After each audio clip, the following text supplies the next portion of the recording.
Ladies and gentlemen, welcome to Nebu Academy. Now, I've been waiting to do this for a long time. I've had this presentation kind of set to go for a while now. It's just a matter of really preparing it and finding the time. But this is really important. This is the Melanin History and Policy course. I want to show black people at the forefront. I want to show what melanin and what our culture is really about. And I think it's about time in the 21st century, right, that we go ahead and showcase who we are as people. And that is the idea here, is to express that we are brilliant, we are great, and we're not the enslaved that the world sees us as. It's time we start putting our energy at the forefront. It's time we start showing positivity. And it's time we should start showing our brilliance that we've done in the past, what we're doing now in the present, and what we can do in the future. So, today I'm going to bring you a presentation that is about Mansa Musa, the wealthiest man to ever live. Ever. More than Bill Gates, more than Elon Musk, more than Oprah, right? All of them. And this man just so happened to come from the African continent. So it's a pleasure to be here to speak with you about this presentation. Let's get into it. So here we have it. We have Mansa Musa, the richest man in history. It was very important for me to highlight this as one of the first presentations to the world, right? I wanted to present this because it shows our brilliance.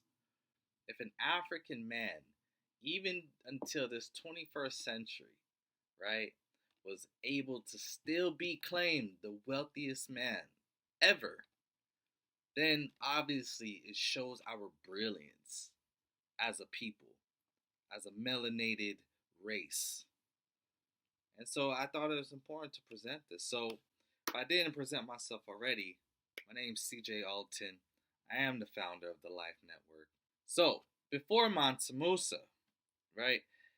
Now, what had happened was Arabs and the Middle East settlers had invaded and influenced Mali. I'm going to show you in a second where Mali was, but this is important because it speaks to the whole religious background and where that came from, right? So just kind of keep that in mind.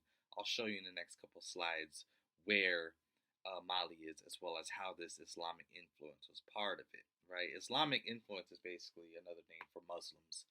So the invaders came from obviously the Middle East and then traveled their way through Egypt, traveled their way through Libya, so forth and so forth.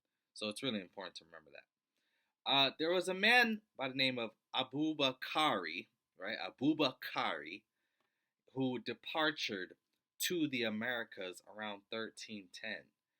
Now, they had a trip earlier, just before this, that had failed, and they didn't carry enough ships with them. So now, around this time, right, when they attempted a second time, Abu Bakari ended up taking about like 2,000 ships with him, and so forth and so forth. Now, what's interesting about this, right, this year 1310 is there's a book called They Came Before Columbus. Now, when you read that book, it's going to show you that there is influence and there's documentation and evidence to provide that African settlers around 1311, that same year, came into Mexico, right? Around I want to say it was Levanta that they embarked across. But the Mesoamerican inhabitants were watching these ships come in, and they were brilliant ships. They mentioned a man that was dressed in all white, had a big beard, right? And when you look at these statues, they're actually Negroid statues that are in La Venta. So 2 and 2 add up. I really hope that you're able to read that book and see it for yourself. But that's just to give some kind of evidence that that trip was successful, right? So I want to let you know that I believe Abu Bakari was successful in his departure away from the Mali Empire. Now, because Abubakari never really came back, right, the plan was to put Mansa Musa as the new king, and that happened and occurred in 1311. There were family relations. I want to say that I believe Mansa Musa was the nephew of Abubakari, but don't quote me on that. But they did have relations. So now when we look at this map, right, you see where that red arrow is. Hopefully you see it. That is where Mali is today. Now it's also important to mention that the Mali Empire was much, much greater before the invasion of foreigners, right? Including the Arabs and including obviously Europeans. Now where you see down there where it says Ghana, right? That was part of the Mali Empire. And it stretched all the way to where you see Nigeria, where you see Niger. It was a much larger empire, as you can see. But it's also still very large even today. So they haven't lost too much ground. But I just want to put emphasis on where this is. This is located in West Africa. Okay? So just kind of keep that in mind. Now you kind of have a visual of where this brilliance had occurred, right? And it's beautiful to see. So let's keep going. Now, Mansa Musa in power, right? There's a thing called the Gbara Document, and we're going to speak on it a lot more in the next slide. But it's basically, to sum it up, it's the Constitution of the United States. But as you'll find out, it was before the Constitution of the United States. And it's important to highlight that to show that Africans regulated themselves and they knew how to live in a peaceful civilization. Now, again, with the Islamic religion, this had dominated the Mali Empire by this time. The influence was great, and Mansa Musa was big on the Islamic religion, and we're going to discuss just how much he loved that religion and how much effort he put towards it. Okay? And then obviously, this is one of the bigger points that I wanted to make, right? Gold, gold, gold. I don't believe that there's been an empire such as the Mali Empire, as grand as they have been with the gold. Right? At the peak of Mansa Musa's net worth, it was around $400 billion. And that's just what we know, right? And this is accredited. Like, there's information in many sources to back this up, okay? So please believe it is a real thing and it has happened, all right? So $400 billion, that's more than Bill Gates. That's more than Elon Musk. That's more than a lot of different people. And you can argue that his wealth was grander than their wealth because he owned an asset that everybody loves, right? We know that Bill Gates technically owns Xboxes. We know that Elon Musk technically owns these Tesla cars. But at the end of the day, the one thing that is the most valuable is gold. Now, next, right, I wanted to talk more about the Gbara Agreement because this is something that was very important. I wanted to showcase that melanated people can indeed civilize themselves. We never needed colonizers to come in and colonize for us. Okay? So what is the Gbara Agreement? Well, it was established around 1235, right? The year 1235. So this was before Mansa Musa had even came into power, right? And it was certainly before the United States Constitution had been written up. So it's blatantly clear that we can indeed regulate ourselves. That's true. It's possible as melanated communities and states and nations. We can do it. So what the Gbara Agreement did was it established social, political, and economic guidelines. So, for example, economically, it created a gold standard, right, where 4.5 grams of gold equaled 144 euros today. So they're using a standard that we still use today. We still use this standard. So we've accomplished great things to where we've created something to where it still exists today. All right. Now, politically, right, we created state boundaries and government hierarchy for 28 clans. So basically, there was a number of different states and tribes, right, that had a bit of a different way of life. And so, what the Gbara Agreement did was it gave everyone space, it gave everyone land to live how they wanted to live according to the agreement. Now, obviously, the king, right, of the empire, such as Mansa Musa, obviously had the final say of certain things, almost kind of like how the president has to sign off on certain laws, right? They can veto laws if they don't like it. Same format, right? So whatever these 28 clans wanted to do in their state, they could do it, but just had to make sure that it was in some kind of agreement with the Gbara Agreement. And then finally, socially, right? It created a code of respect between clans. And women were actually encouraged to take government positions. Yes, women were encouraged in the year 1235 if they wanted to, if they had the intelligence, the skills, right, to do what the man could do, then they were encouraged to go ahead and apply for a position or be granted a position. So again, this shows that Africa was in some way a matriarchal society where they did respect their women much more than Europe did at this time and even today, right? As well as America, we have our own problems with gender equity and so forth. So this is a very important slide. Remember this slide, all right? It's important. Take a snapshot. Now, we talked about the Islamic religion. Yes, we talked about how passionate, that was the word I wanted to use, how passionate Mansa Musa was about Islam and going to the Mecca. That was in Saudi Arabia. Now, I didn't put that map up, but if you know anything about the World Cup this year in 2022, and you know where, I believe, is it in Qatar? I believe it's Qatar, right? The Mecca is very close to Qatar. Very close. So it was such a dedicated trip that it took Mansa Musa 2 years to plan this trip, right? It took him just as long to plan it as it did to get there. There were no cars per se or planes that they could take. So it took a good while. Now, with him, right, with this planning, he took 12,000 silk wearing slaves.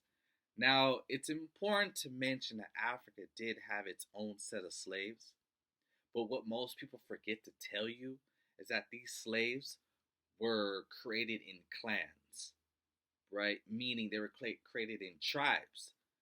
So the difference between African slavery and American slavery, or even European slavery, right?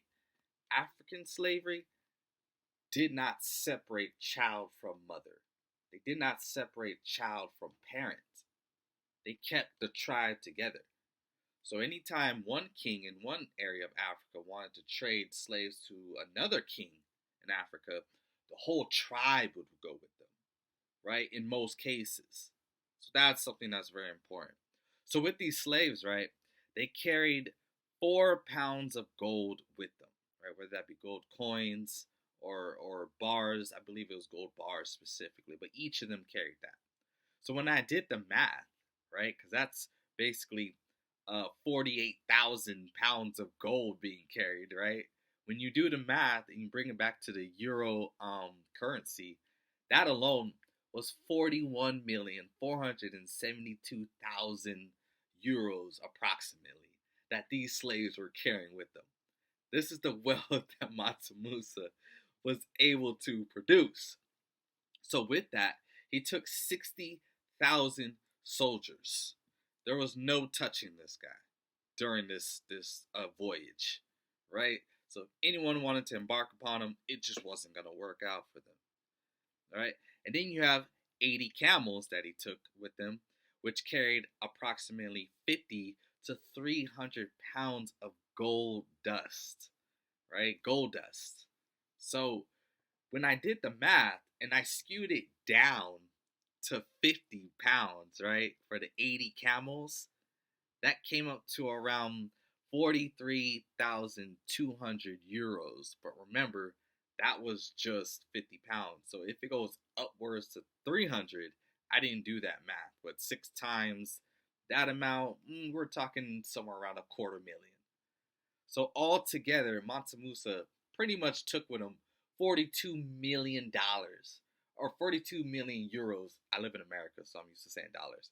42 million euros to the Mecca and this venture, right?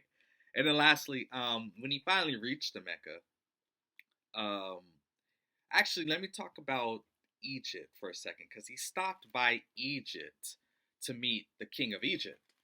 And most times when the king of Egypt is greeted, people bow down, they get on a knee, so forth, so forth. Mansa Musa wasn't having that. So when they greeted, the Egyptian king was kind of expecting him to bow, whatnot, right? This is his palace. You're in Egypt. You're from Mali. You should be, bowing to me. But Mansa Musa specifically told this king, listen, no disrespect, but my only obedience is to God. So he never bowed down, but he did greet him. And they actually did talk for a long time. They ended up sitting together. They had a great conversation. They traded gifts. Mansa Musa left a lot of gold with them. And everything ended up well. So with that, right, he finally made it to the Mecca. Finally made it to the Mecca. And so he recruited intellectuals from Mecca as well as Cairo, Egypt. Now, Timbuktu, Mali, is an impressive empire. Actually, it might arguably be one of the most impressive empires in the last 2,000 years, right? So, first point, one of the greatest civilizations in the 1300s, right? They had doctors, judges, priests, professors, etc., right? They had all these different things. Nothing new of what we see today. Okay? And they had academic prestige with the University of Sankore, which at its peak had 25,000 students from around the world. This was a grand empire. It was of something that has never really been seen before up until this point anywhere else around the world. So I really want to stress that this was the university to go to in the 1300s without question. This was the spot. People from Asia, people from Europe came to this university to learn and study. All right? So it's important to stress that it was grand. And this was in Africa. Melanated people ran this. You ran it, your ancestors. So remember that. You have intelligence. That's what this course is all about, to bring about this brilliance. And so ultimately, like I said, it was a world attraction to the point where this empire, this city of Timbuktu that Mansa Musa lived in, had gold-plated roads. Think about that just a second. Gold-plated roads. People were walking on gold. Brilliant. And so this is really the last thing I wanted to stress. Was Africans before Europeans. We've done it before. We've accomplished things before their invasion. So all the arguments about how Europe was needed and how the colonizers um, helped Africa become civilized. Well, what happened was they came with the problem and then came with the solution like they always do. That's what Europeans and European descendants do. They start the problem and then they come with the solution like they did something great. Europeans invaded Africa, and they invaded Africa within the 15th century, 16th century, and certainly the 17th century, right? And obviously the 18th century. I mean, for years, hundreds and hundreds of years. So what they did was they underdeveloped Africa, not undeveloped, because Africa was developed. So there was no undeveloped. They underdeveloped. They do what they always did. I don't know if you've seen the movie Wakanda, but you heard the thing about resources and wanting to extract resources. Does this make sense now? Right? They take your resources and then they build all kind of things that they want to build for themselves. That's what they did. So to stress this point, right? Africans before Europeans, we were able to build our own economy. We used the gold standard and we used it well, right? Poverty was bare minimum. There weren't people homeless in Timbuktu. Everyone had their place, everyone had their role, everyone knew what they were supposed to do. And there was very little ego about it, right? The political dichotomy of it, right? We talked about the Gbara Agreement. There was 28 different clans at least, and they were all able to live in the way that they wanted to live, right? And they all worked out. It worked out so much where I read something where one of the clans, one of the tribes were, I guess, very comedic. They were very they told jokes a lot.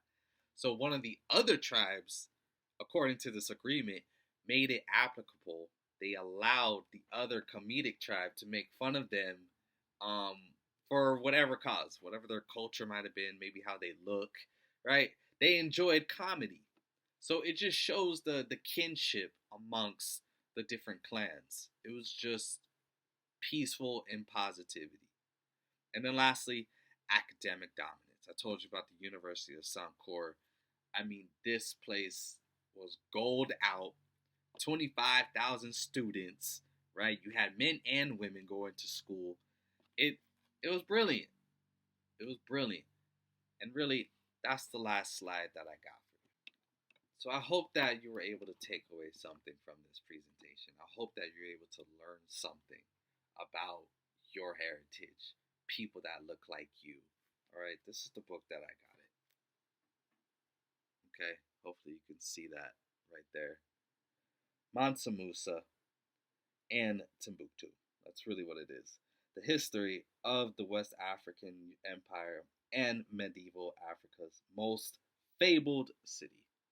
So hopefully you see that, take a snapshot, get this book. It's really important. Get the book. All right, and learn about your history. That's what this Melanin History course is all about. It's time we put ourselves at the forefront. We are brilliant, and we're not having no exceptions. We're not taking no slice.